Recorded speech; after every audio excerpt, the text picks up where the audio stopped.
মামামের এখন খাবার বানাচ্ছি, গাজরের স্যুপ করব। মামামকে গাজরের স্যুপ করে দেবো।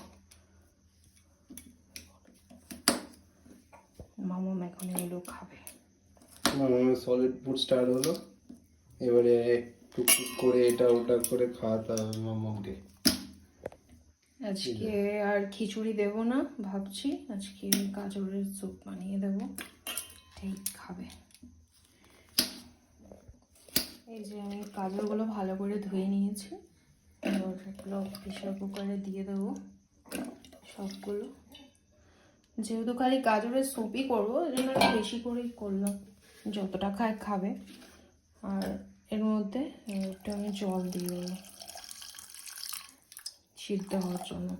যেহেতু ওর এখন মানে 6 মাস 16-17 দিন হবে, আমি এই জন্য নুন হলুদ কিছুই দিইনি, ঘিমি এমনি করছি প্লেন।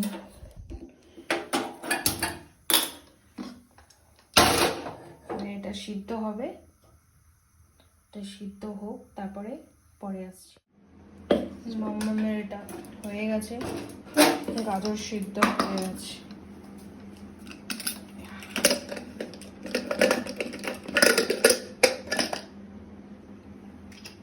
গাজর সিদ্ধ হয়ে গেছে, আর এখন পিউরি করব।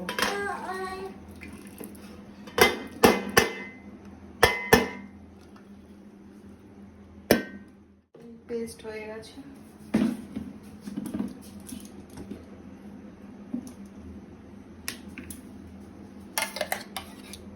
মামামকে খাওয়াবো এখন।